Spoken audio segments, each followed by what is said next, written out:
आज की वीडियो में हम करने वाले हैं पूरे दिन के स्टॉक मार्केट का गहन विश्लेषण। यहाँ आपको मिलेगा मार्केट क्यों गिरा, कौन से सेक्टर में पैसा बना और कौन से में डूबा, और आने वाले दिनों में आपको किस पर ध्यान देना चाहिए। आज का हाल सुबह जब मार्केट खुला तो निफ्टी 15 ने टाइड पॉइंट से ज़्यादा गैप अप ओपनिंग दी। सेंसेक्स भी 300 पॉइंट ऊपर खुला, लेकिन दिन चढ़ते चढ़ते बायर्स की ताकत कम हो गई और सेलर्स का दबदबा बढ़ा।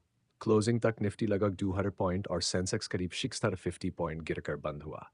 निफ्टी की क्लोजिंग 124,050, सेंसेक्स की क्लोजिंग 79,500, बैंक निफ्टी भी 500 पॉइंट प्लनफिश। ग्लोबल मार्केट प्रेशर, कल यूएस मार्केट हॉलिडे पर था लेकिन फ्यूचर्स में अचानक भारी गिरावट आई।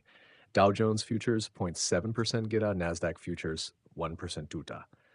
यूरोप में भी यही हाल, FT 0.4 down, DAX 0.6% down, France CAC 0.3% गिरा। इसका सीधा असर इंडियन मार्केट पर पड़ा। डॉलर इंडेक्स भी 104 के ऊपर टिक गया और क्रूड ऑयल $85 प्रति बैरल के पास, मतलब फॉरेन इन्वेस्टर्स कॉशियस मूड में। FII DII डेटा, इन्वेस्टर्स की चाल। कल के सेशन में FII ने 10 करोड़ की सेलिंग की, जबकि DII ने 2 करोड़ की बाइंग की। इसलिए मार्केट थोड़ी देर टिक पाया, लेकिन ग्लोबल प्रेशर के चलते टिक नहीं सका। ट्रंप टैरिफ्स, फार्मा पर खतरा। अमेरिका के एक्स प्रेसिडेंट डोनाल्ड ट्रंप ने फिर धमकी दी है कि इंपोर्टेड ड्रग्स पर 200% टैरिफ लगाएंगे। फार्मा एक्सपोर्ट में भारत और चीन सबसे बड़े खिलाड़ी हैं।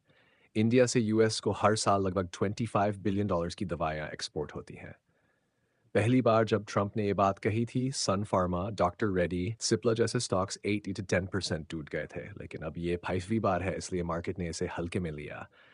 आज फार्मा इंडेक्स 0.3% डाउन रहा। अशोक लेलैंड ईवी सेक्टर की बड़ी डील, स्टॉक 4% चढ़ा। वजह 5,000 करोड़ का बैटरी डील।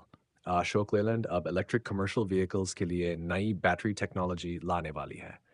ईवी पुश को देखते हुए आने वाले समय में ये कंपनी लॉन्ग टर्म इन्वेस्टर्स के लिए अच्छी मानी जा रही है। JSW infrastructure growth story. Company ने कहा कि 2030 तक अपनी कैपेसिटी को 2.3 गुना बढ़ाएंगे।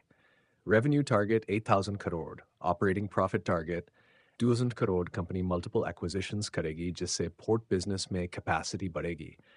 स्टॉक में हल्की तेजी देखी। Railways sector wide rally. आज IRCTC, IRFC, RVNL, आयरकॉन सब में अच्छी बाइंग देखी गई। पूरे रेलवे सेक्टर में 2 to 5% तक की तेजी। हो सकता है कि सरकार बजट या पॉलिसी अनाउंसमेंट की तैयारी कर रही हो। जब पूरा सेक्टर एक साथ भागता है तो समझ लेना कोई बड़ा पॉजिटिव ट्रिगर आने वाला है। Defence sector, prime focus, Mazagon dock, Cochin shipyard, GRSE सब में मजबूती। कारण, PM मोदी का स्पीच, टेररिज्म और डिफेंस कोलैबोरेशन पर स्टेटमेंट्स। साथ ही रिपोर्ट्स आई हैं कि इंडिया एक मेगा सबमरीन डील को फाइनल कर रहा है। इससे डिफेंस स्टॉक्स में सेंटिमेंट स्ट्रांग हुआ।